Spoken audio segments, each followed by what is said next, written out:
ഭാനുവിന്റെ പ്രായത്തിന്റെ 4 മടങ്ങ് അരുണിന്റെ പ്രായത്തേക്കാൾ 20 വയസ്സ് കൂടുതലാണ്. അരുണിന്റെ പ്രായത്തിന്റെ 1/3 ഭാനുവിന്റെ പ്രായത്തേക്കാൾ 2 കുറവാണ്. സമവാക്യങ്ങൾ എഴുതി രണ്ടുപേരുടെയും പ്രായം കണക്കാക്കുക. അപ്പോൾ ഇവിടെ നമുക്ക് ഭാനുവിന്റെ പ്രായം x എന്നും അരുണിന്റെ പ്രായം y എന്നും എടുക്കാം. ഓക്കെ, അങ്ങനെയാണെങ്കിൽ ഒന്നാമത്തെ സമവാക്യം എന്തായിരിക്കും?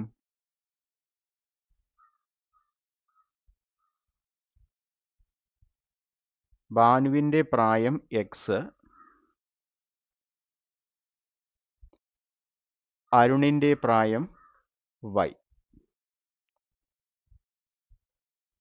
സമവാക്യം 1 ഇവിടെ നമുക്ക് ഭാനുവിന്റെ പ്രായത്തിന്റെ 4 മടങ്ങ് 4x എന്തിനു തുല്യമാണ്? അരുണിന്റെ പ്രായത്തേക്കാൾ 20 വയസ്സ്, y + 20.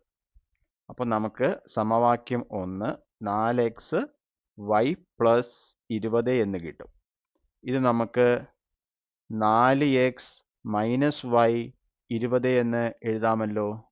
ഇതാണ് നമ്മുടെ ഒന്നാമത്തെ സമവാക്യം. ഇനി പറയുന്നത് എന്താണ്? അരുണിന്റെ പ്രായത്തിന്റെ 1/3. അപ്പോൾ y-യുടെ 1/3 എന്ന് പറയുമ്പോൾ എന്താണ്?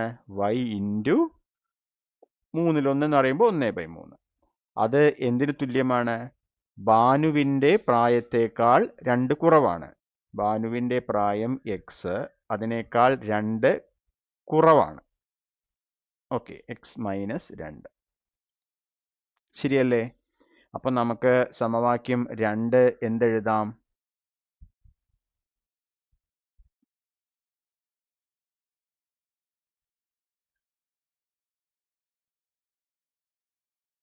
y × 1/3 സമം x - 2. ഇത് നമുക്ക് y എന്ന് പറഞ്ഞാൽ 3 × x - 3 × 2 അങ്ങനെ എഴുതാമല്ലോ. അപ്പോൾ y എന്തായിരിക്കും? 3x - 6 ആയിരിക്കും. ഇതിൽ നിന്നും നമുക്ക് ഇത് സമവാക്യം 2. ഓക്കെ, ഇനി ഇതിനെ നമുക്ക് സമവാക്യം 1 ഉപയോഗിച്ചാലോ? സമവാക്യം 2 y-യുടെ വില 1 ഉപയോഗിക്കുമ്പോൾ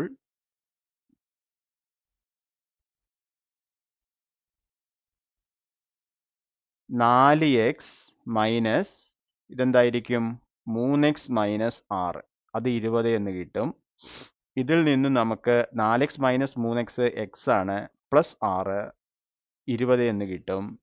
അപ്പോൾ x 20 - 6 അതായത് 14 എന്ന് കിട്ടും.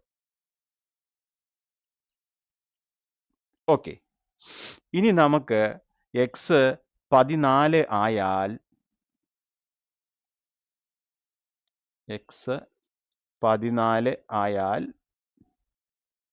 നമ്മുടെ സമവാക്യം 2 പ്രകാരം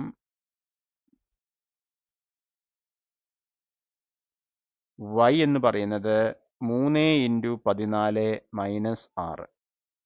അപ്പോൾ 42-ൽ നിന്നും 6 പോയാൽ എത്ര കിട്ടും? 36 എന്ന് കിട്ടും.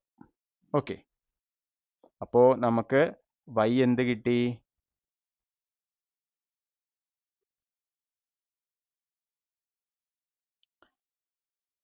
36 കിട്ടി. അപ്പോൾ ആയതുകൊണ്ട് ഭാനുവിന്റെ പ്രായം 14-ഉം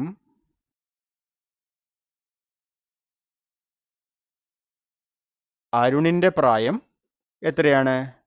36-ഉമാണ്. ഓക്കെ, അപ്പോൾ പ്രായങ്ങൾ 14-ഉം 36-ഉം അതുപോലെ സമവാക്യങ്ങൾ 4x മൈനസ് y 20ഉം അതേപോലെ രണ്ടാമത്തെ സമവാക്യം y എത്രയാണ് നമ്മൾ എഴുതിയത്? y സമം 3x മൈനസ് 6.